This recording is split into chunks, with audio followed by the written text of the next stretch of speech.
अच्छा सर, बिस्मिल्लाहिर्रहमानिर्रहीम।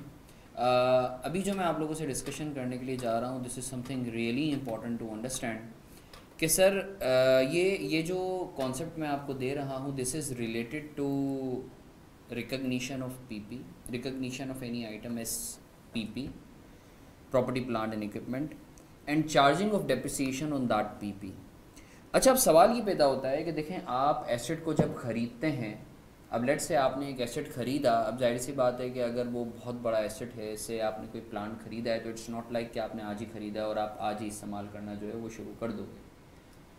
सही है ना? It would take time. जाहिर सी बात है, अगर आप लेट से कोई माल इंपोर्ट कर रहे हो, कोई प्लांट इंपोर्ट कर रहे हो, तो पहले पोर्ट पे आएगा, उधर फिर आप ड्यूटीज़ वगैरह पे करोगे, फिर उसको लोड करवा के जो है क्या कहते हैं आप अपनी प्रीमिसेस में लाओगे, फिर उसकी टेस्ट रन प्रोडक्शन टेस्टिंग होगी। सही है ना? फिर उसके बाद जो है वो क्या कहते हैं, उससे पहले वो इंस्टॉल होगा, उसके बाद कहीं जाके जो है वो इस्तेमाल के काबिल होगा। सही है? अब सवाल ये पैदा होता है कि सर, जब आपने एक प्लांट ख़रीदा है, तो जिस दिन से आपने ख़रीदा है, क्या उसी दिन से जो है आप उसे पीपी के तौर पे जो है अपनी बुक्स में, अपनी फाइनेंशियल स्टेटमेंट्स में क्लासिफाई करोगे? तो sir the answer is no.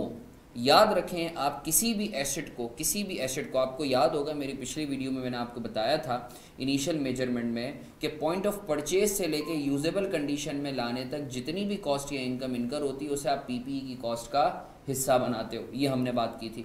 उसी कॉन्टेक्स्ट को आगे बढ़ाते हुए याद रखें, आप किसी भी एसेट को पीपीई के तौर पे, उसको पीपीई उस वक्त कहेंगे, या IAS 16 में जो है पीपीई के तौर पे आप उस वक्त क्लासिफाई करेंगे जब वो usable condition as intended by management की फॉर्म में आ जाए। इट मीन्स कि अगर मैं आज प्लान खरीद रहा हूँ, आज लेट से 1 जुलाई को, मगर यूजेबल कंडीशन में आया, इस्तेमाल के काबिल हुआ है वो लेट से 1 अगस्त को, तो मैं उसको पीपीई कहूँगा 1 अगस्त को। सही है ना?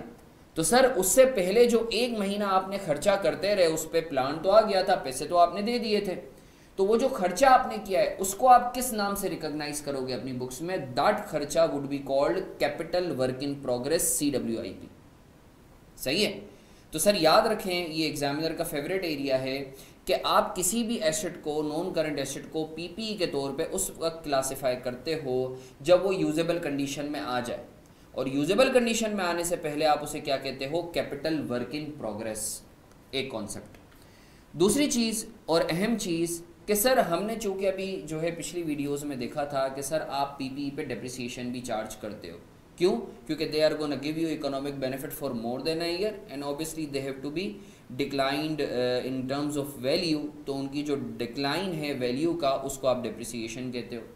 तो सवाल ये पैदा होता है कि सर आप किसी भी पीपीई पर डेप्रिसिएशन किस पॉइंट से चार्ज करोगे? जब वो यूजेबल कंडीशन में आ जाए, जब आप, या फिर आप एक्चुअल यूज़ में लगाओ उसे, या एक्चुअल यूज़ में लाओ। लेट से हमारी अभी जो मैंने एग्जांपल दी थी कि 1 जुलाई को आपने ख़रीदा, यूजेबल कंडीशन में आया 1 अगस्त को, मगर आप एक्चुअली इस्तेमाल करते हो 1 नवंबर को, तो डेप्रिसिएशन मेथड, जो डेप्रिसिएशन है, डेप्रिसिएशन वो आप कब से स्टार्ट करोगे उस पीपीई पे? 1 अगस्त से, क्योंकि पीपी तो बना ही 1 अगस्त को है, या फिर 1 नवंबर से जब एक्चुअल यूज़ में आया। तो सर याद रखें, हमने अभी तक 5 मेथड्स पढ़े: straight line method, WDV method, sum of years digit method, unitary method, early method.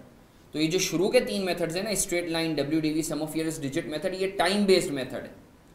तो याद रखें, टाइम बेस्ड मेथड के अंदर आप डेप्रिसिएशन जब पीपीई यूजेबल कंडीशन में आता है उसी दिन से स्टार्ट कर देते हो, इररिस्पेक्टिव ऑफ आपने कब इसको इस्तेमाल किया actual. This is something very important to understand.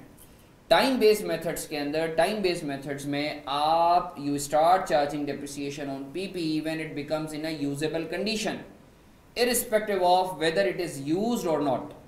सही है ना?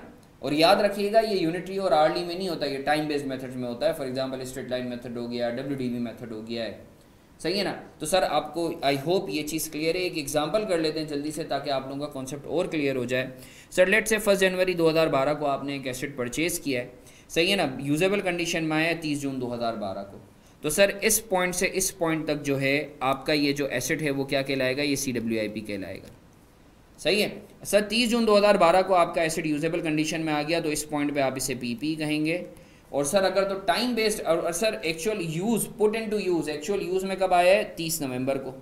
तो सर आप जो डेप्रिसिएशन चार्ज करना स्टार्ट करेंगे, अगर तो टाइम बेस्ड मेथड है तो इस पॉइंट से 30 जून से आप डेप्रिसिएशन चार्ज करना स्टार्ट करेंगे। इससे एक और अहम बात आप याद रखें कि CWIP पे डेप्रिसिएशन चार्ज नहीं होता। सही है। I hope your concept has been cleared with respect to when to recognize PP and when to start charging depreciation on PP.